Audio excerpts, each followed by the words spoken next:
Hey guys, I'm back from my business conference. Hope you didn't miss me too much. The new update looks awesome. Last Day on Earth has added a bunch of Halloween themed activities and a point system. As you kill enemies, you can sometimes collect their teeth, eyeballs, and brains. You can then turn these items in to a new AI character named Frankie for 2, 4, and 10 points. These points do not get reset when the trader disappears, so feel free to put as many points as you want to into Frankie and he'll keep them safe for you. In fact, I recommend doing this because otherwise they will take up a lot of your storage space. Once you have enough points, you can claim up to 3 prizes. The zombie collar lets you gather other zombies to join you, the pumpkin head gives you armor, and of course the motorcycle pattern gives your motorcycle a new look. Out of these 3 items, the only one that you will get to keep after the holiday is over is the motorcycle pattern. The best way to get points is to do the bunker, which will give you around 300 points each time you do it. If you have stopped doing the bunker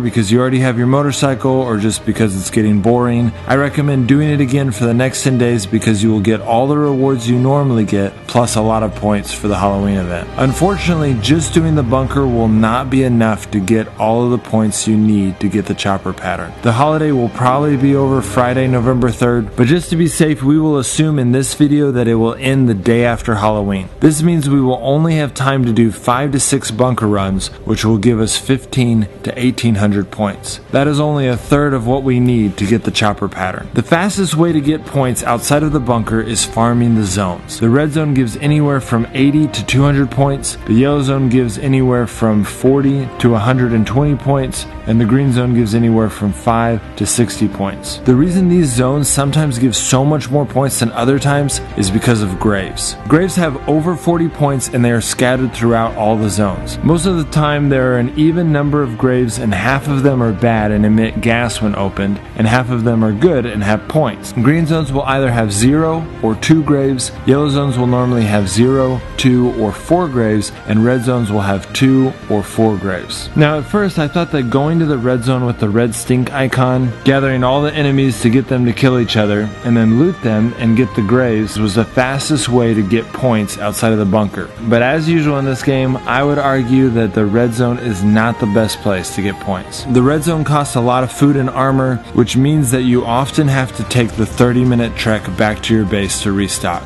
That takes a lot of time. The key to getting points is finding graves, and while the yellow and green zones are not going to have as many graves as the red zone, farming there gives you the ability to sneak in, harvest the graves, and get out without getting rushed by a bunch of toxic spitters. Furthermore, graves have food, armor, and even weapons, so if you use this technique you will actually gain resources. Also, by not fighting that many enemies, it allows you to do dozens of runs between the green and yellow zones. I've been using energy to go in between the 2 zones and enjoying the fact that ads are now available again for me. Also, I timed it to where I'd run out of energy around 11 a.m. Central Standard Time, which is 4 p.m. GMT, because that is the time my healer appears, and this week he is offering me the buff that restores all of my energy.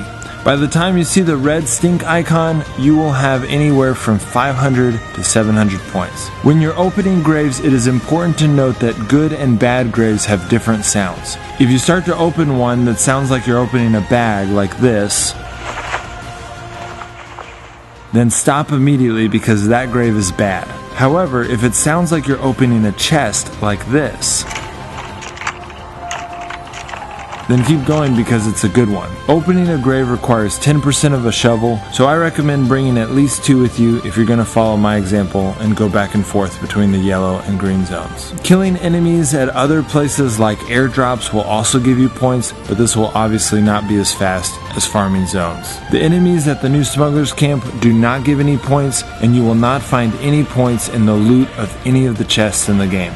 Well, that's it guys, hope that helps. The giveaway video seems to be taking off. It's getting pretty close to reaching 2,000 likes. Today I'm only gonna start with the first 10 winners because only 20% of you guys have figured out the secret behind that video. I tried to leave you guys some hints, especially those of you who have been with me from the beginning. Some of you posted that hashtag on all my videos. That is not the secret. Please don't do that. If you do not know what the secret is, then you should go back and watch the video again. I'll give give you another hint. I don't make a promise unless I'm 100% sure that I'm right. I hope you guys figured out. The first 10 winners are listed in a pinned post below this video with instructions on how to claim your $5 Google Play or iOS gift card. Also, if you've been wondering, where has he been for the last 5 days? I have a link on my channel page to my Facebook page where I often post updates on when the next video is coming out. Alright guys, I'll see you next time.